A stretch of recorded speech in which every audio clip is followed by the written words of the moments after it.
Assalamualaikum dulur salembur baraya salam dunya. Tepang deui sareng tata dan nami haja anu baris ngaduikeun dongeng Sunda judulna Eulis Titi bagian ke-20 karya S. Sukandar. Mangga baraya wilujeng ngabandungan.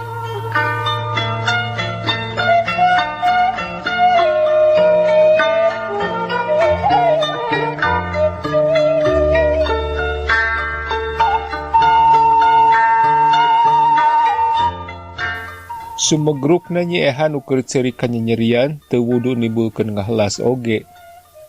Ting sereset ngagrihan hate Sudrajat nu tadi ngaheruk nyeung nu ngalumpuruk dina palupuh. Hate nu sakumaha teu asna alhabatan batu ge teu burung leyur mireungeuh murubutna cimata awewe mah.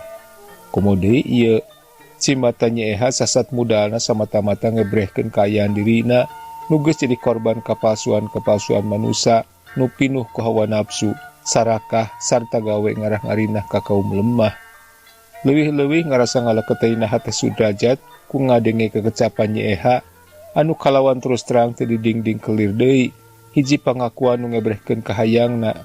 Kahayang nu wajar ilahar kasurung ku kadewasaanana nu geus leuwih ti ukuran, hayang ngalaman hirup rumah tangga, cindekna mah geus hayang boga salaki. Katurug-turug di harapanna teh diteumbleukkeunna ka dirina pisan. Malah geus tibaret pemula ti keur pada masih keneh jadi bujang Juragan Jayadi mun dilayanan mah. Anu pikeun Sudrajat ayeuna asa abong deui mun manehna daek mikeun hatena dina kaayaan diri nyi eha geus jauh naker ti gurubagna kana jurang kahinaan. Memang teu nepi ka dinya hatena Sudrajat teh. Tapi rasa watirna nu geus nyangkaruk maneh dina ati sanubarina nu ngajadikeun oge manehna ayeuna ngarasa bingung anu lain di kieuna. Ieu sababna nu matak manehna teu daek buru-buru nyingkah di tempatna nyi eha. Kalah kahayo manehna ngaheruk nyeung nu keur nyuuh dina palupuh teh. Maksudna mah hayang ngebeberah, malah mun bisa mah hayang nyait nyi eha tina jurang kahinaan. Ngan tacan karong kumaha pijalaneunana lantaran pamadeganana nyi eha teh geus jelas. Sadia manehna ngeureunneun tina kalakuanana asal aya nu daek nyaitna. Nyaeta nu ngarasa sanggup kudu jadi salakina. Hal ieu nu matak ngabingungkeun Sudrajat ayeuna. Eha, mun bener-bener sejaba balik pikir, teu kudu gumantung teuing ka nu sejen. Sudrajat ngamimitian deui nyarita sanggeus manehna salila-lila ngahuleng.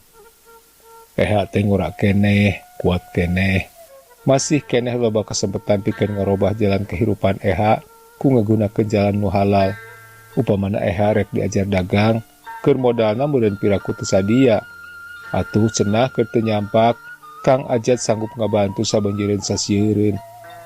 Ngadenge caritaan Sudrajat kitu teh, nyi eha nu keur nyuuh sumegruk teh nyah cengkat. Satuluyna manehna andiprek emok bari mengpekat beungeut ku dua dampal leungeunna. Pok manehna nyarita sorana pegat-pegat kaganggu ku euriheunana. Kang Ajat, sanes eta kang nu dimaksud ku eha mah. Eha teh hoyong aya nu nyait nu ngabelaan. Upami teu kitu mah sawios kieu bae kaayaan eha mah saumur-umur ge. Ih salah atuh eha da sagala ge kudu aya jalanna. Geura lamun eha geus kanyahoan babelik pikir mah kusakumna masyarakat anu aya di sakurilingeun eha moal hese judo mah ge oge datang nuturkeun. Sudrajat neuteub ka nyi eha nu keur nyusutan cipanona. Ari rek tetep dina kaayaan kieu mah saha nu rek malire. Ari lain jelema-jelema anu ngan usa ukur saulineun. Ayeuna eha keur ngora keneh rupa tacan suda. Masih keneh digalembrong ku Nyi Ruanting hariyang rek nyeseup maduna. Tapi engke di mana eha geus kolot, kulit geus peot, buuk geus bodas bari panon lamur, tokroh-tokroh kundang itek, saha nu pisudieun eha. Nyiruan teh moal ngareret moal deket-deket acan. Kembang nugis layu mah moal tetep ngabogaan daya pamikat. Paling-paling oge terus ngalakai murag, kajejekan ku dampal suku anu kalotor. Tapi lamun eha kapareng boga salaki, komo lamun seuk dikersakeun boga turunan. Yang hareupan alam kokolotan nu pasti bakal kesorang teh, moal seunggah-seunggah teuing, da puguh bakal aya nu bumela, bakal aya nu ngabarengan. Nyata sifatna nu jadi salaki atawa anak. Tah ieu eha salaki atawa anak nu bakal ngocoran di mana urang talag tolong paremun obor, nya ieu nu bakal nungtun di mana urang teu tatarajo ngambah jalan kahirupan nu taregtog pinuh ku batu. Salilana silih belaan tug nepi ka liang kubur. Reg Sudrajat eureun nyaritana. Panonna teu weleh neuteuk kana Quran diplek di hareupeunana, beri pinuh ku harepan-harepan. Susugana nyi eha teh bisa dielingan tina lampah rucahna. Namung eha mah da teu ngarepkeun sanes. Eha mah hoyongku Kang Ajat dijahit sareng dibelaan teh. Nyi eha nembalanana beri eueuriheun keneh. Cerikna geus rada leler meusan. Perkara ngajahit ngabelaan mah eha ulah boro-boro dipenta. Sanajan dina henteuna oge eta teh geus jadi kewajiban Kang Ajat, malah geus dipikirkeun kalawan asak. Pasti Kang Ajat teh bakal ngabelaanana.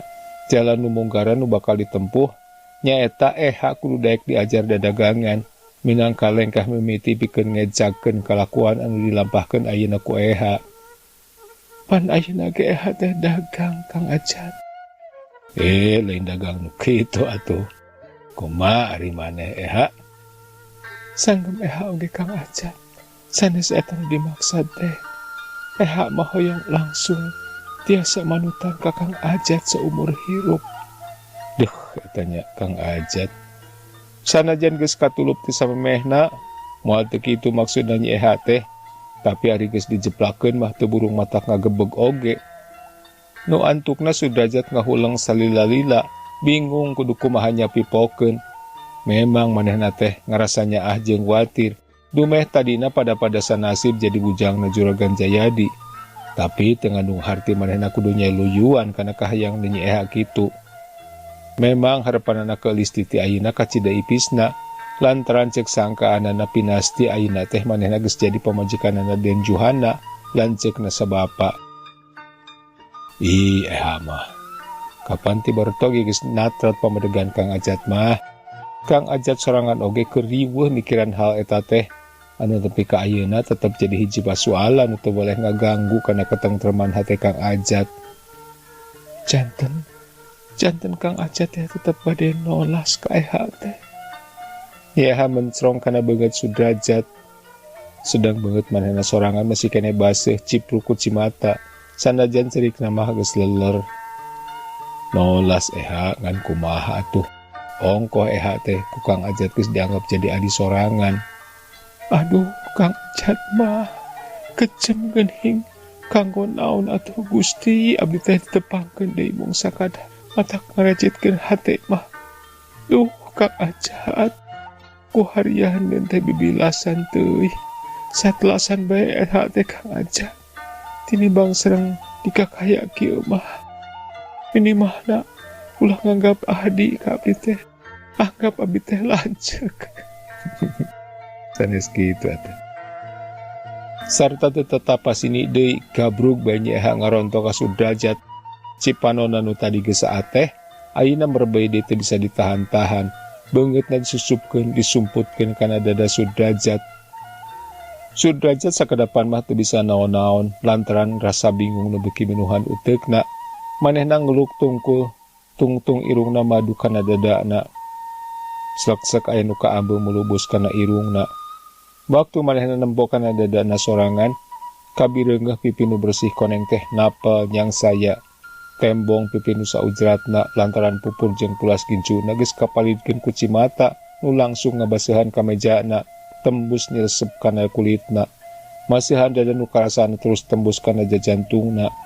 Nu akhirna nimbulkeun rasa nu ngageter oyag, motah bisa jeroeun dadana. Memang boh wanda boh rupa atawa potongan badana nyi eha teh henteu goreng-goreng teuing. Lamun henteu ningkah mamapaesan dirina sacara kaleuweuhi. Ari tadi cenah jiga bungaok, Ajat mah teu puguh. Ngan geus kitu we milikna mana jauh-jauh teuing. Hese pisan menangkan jodoh teh kalah ka manehna ngadon tigebrus kana jurang kahinaan lantaran ku panggawe deungeun digebruskeun ku baturna sorangan nu cenah mah rek ngajejeuhkeun. Manehna teh sakitu mah tegep Ajat, ongkoh ka anjeun sakitu nikah cintana. Nah rek diantep nu sakitu sadrah pasrah teh. Bodoh anjeun mah Ajat, anu geus nyantong diantep Ari elis titi geus kokku batur hayo be dipikiran. Iya ajat rezeki mah. Hayo ulah diantep. Cek kerintas nasiatan nu hasil nyusup mengaruhan hatena ajat. Montong ketang, ulah benang digodaku kepasuan dunya. Sanajan bener elis titi teh geus ku batur. Tapi lamun anjeun ayeuna migawe hiji pagawean teu dipirido ku pangeran, tang tu anjeun bakal kaduhung saumur-umur. Cek hate nu suci bersih ngalingan. Bodoh ajat. Sakali ieu mah moalna naon. Lebar atuh ari kudu diantep mah. Lalaki anjeun teh ajat. Kasenangan nu saperti kieu teh can puguh bisa kabagih deui. Lebar ajat, lebar. Setan kekeh ngagoda. Sudajat menepi kangesa ngalaman perang batin antara si Hade jeung si Goreng. Anu masing-masing sarua kuatna mangaruhan kana jiwana. Ketug jajantungna beuki kerep, getihna beuki ngagolak, kasurung kurasa kadewasaanana, panonna molotot, mata simeuten, neuteup nu keur nyangsaya kana dedana. Tapi rupana hate sucina masih keneh kuat, jiwana Sudrajat masih keneh diraksa ku pangeran. Beri maca istighfar sababaraha kali, leungeun anu meulit kana pundukna teh diporosotkeun, sedeng manehna diukna pindah ngajauhan. Nyaha macul bae jadi nyuuh kana bangku, nuluykeun hancana sumegruk teu eureun-eureun. Ya hancana oge nya sumegruk teh. Lain kejem Kang Ajat teh ngan ari Kang Ajat kudu ngorbankeun hate sorangan mah teu wasa. Ngan ku jalan kitu Kang Ajat teh bisa nulungna ka teh. Wayahna ulah ngarep hade Kang Ajat nu geus dipiboga ku nu sejen. Eta mah kitu we pek lenyepan sing rintih. Ayeuna Kang Ajat rek balik, ye geus beurang teuing. Cek Sudrajat perjung manehna cengkat leos indit. Kang Ajat, aduh Kang Ajat teh kan yaya teuing Kang Ajat. Nyaha ngageuwat nyengkatkeun sirahna, mencrong kanu ngaleos bari menerkeun ka mejana. Wayahna nyaah Kang Ajat teh ka haik atuh ku Kang Ajat didoakeun.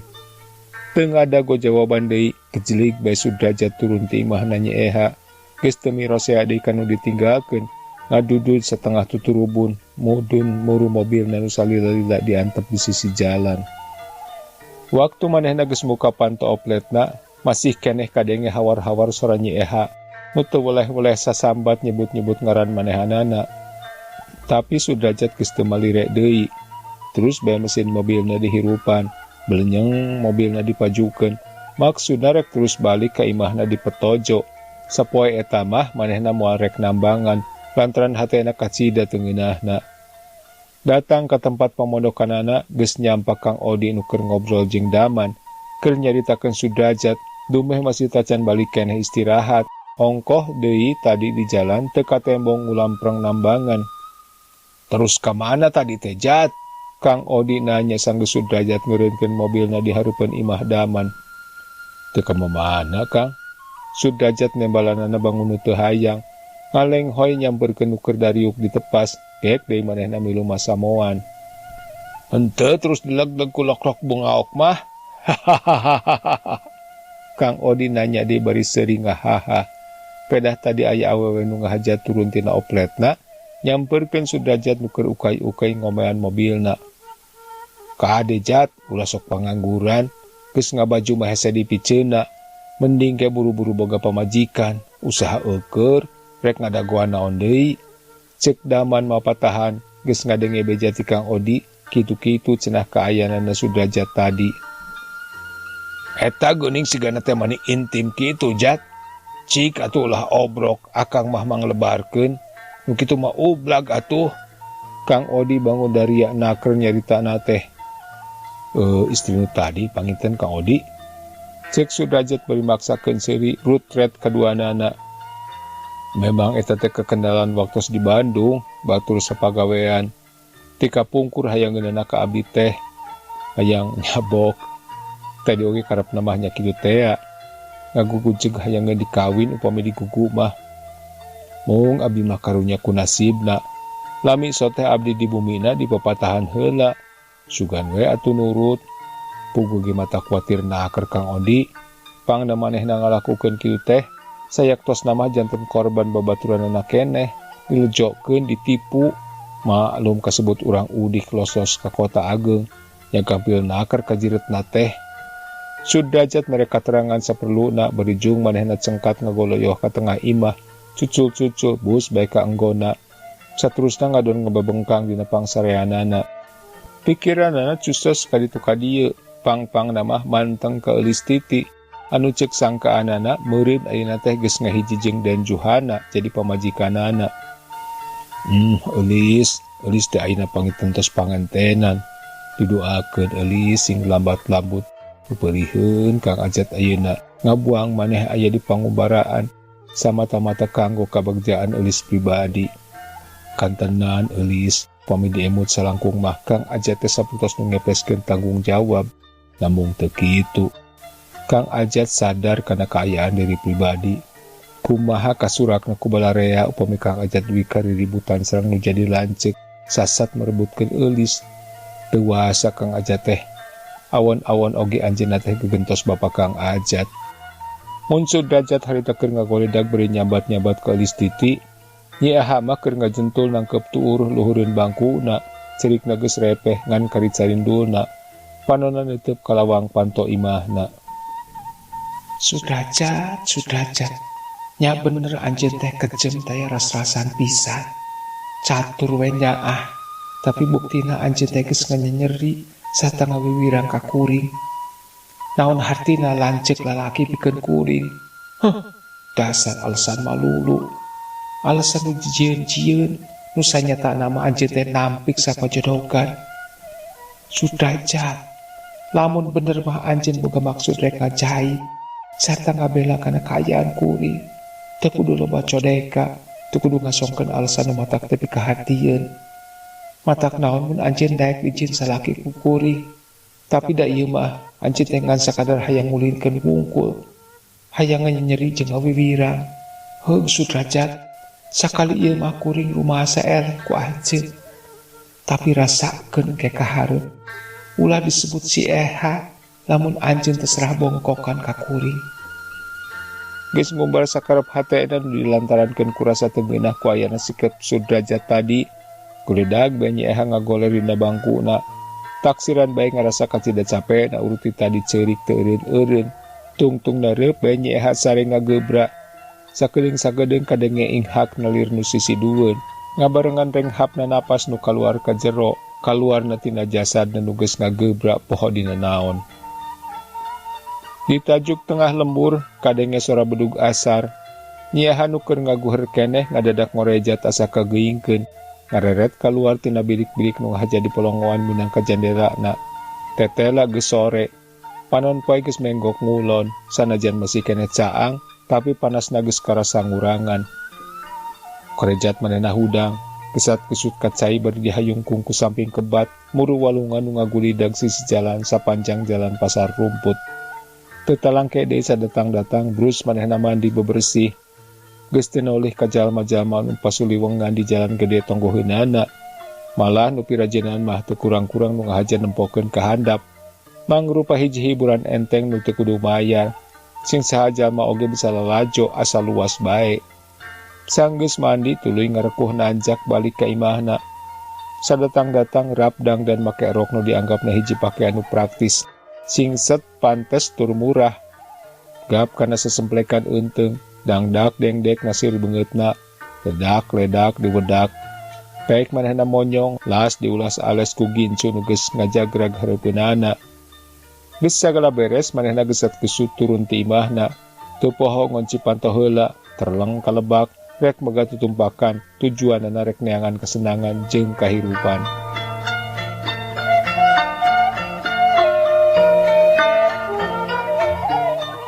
Keleser hiji sedan Mercedes meulah jalan, antare bangun sahayuna pisan majuna teh. Mimiti tembong nati Senen terus ngeleuyeung sapanjang jalan Gunung Sahari. Teu kadenge gerang-gerungna ukur tempo-tempo kadenge nyiripitna soraban mobil. Anu gigi-gigina reges ngahakan aspal jalan. Leok, mobil pungkal pengkol, bus kalebah kompleks pelabuhan. Reg eureun di hareupeun restoran Megaria, cut nu nyetirna turun. Taya lian ti Hendra hiji lalaki ngorah hade rupa. Sakali ieu mah pakaianana henteu ngagunakeun nu ala cowboy, tapi make jas bodas celana wol warna hidung meles teu beda ti pakaian smoking.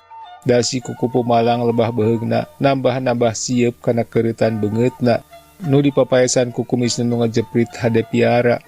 Nu kusabrehan oge geus teu bisa dibantah deui yen Hendra teh hiji lalaki simpatik nu salilana jadi panyedekan saban wanoja.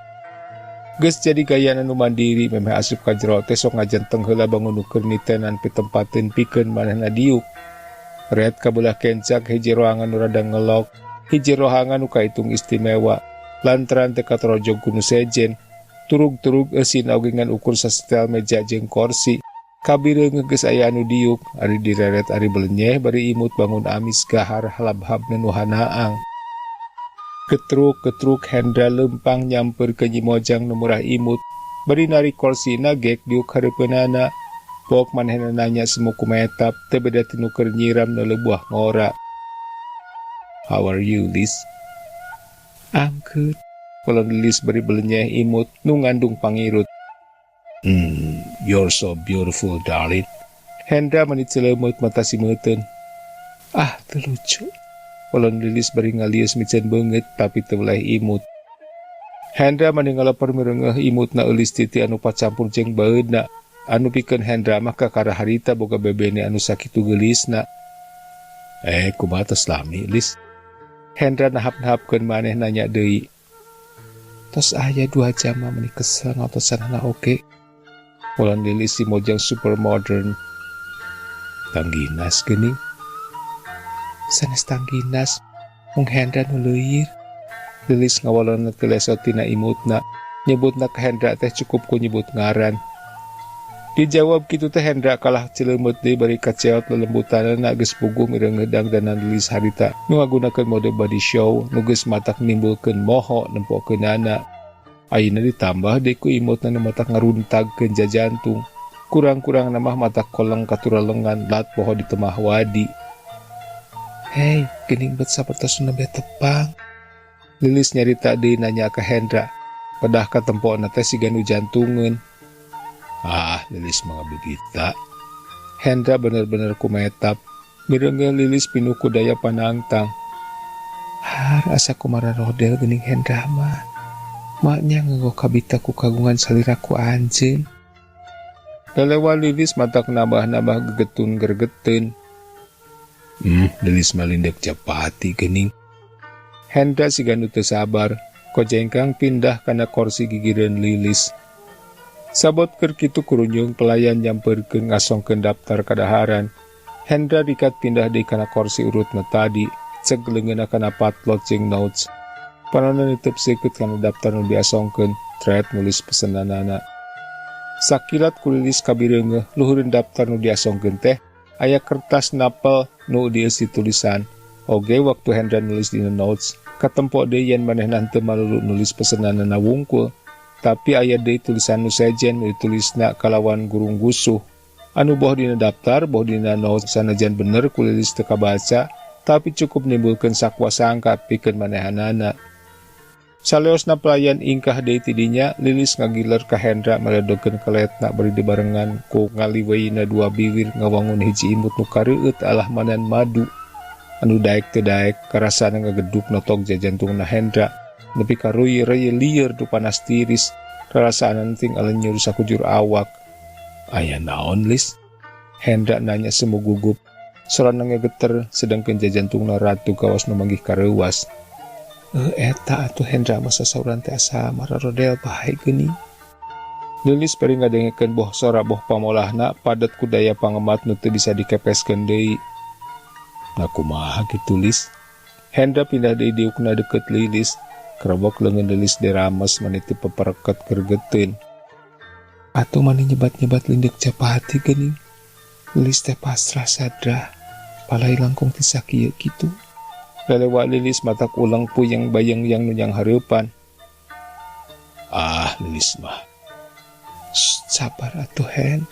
Sanes di dieu tempatna isin kuno sanes. Lilis nyurungkeun dada Hendra. Kalawan teu lemek teu nyarek, Hendra diuk di dina urutna. Tapi sapasang panonna teu leupas ngawaskeun beungeut Lilis nu pinuh mamanis. geus teu malirek ka jalma-jalma nu aya di dinya nu ditadina rempokeun bari pinuh ku rasa nu kurang senang, boga rasa dipapanas jeung dibibita.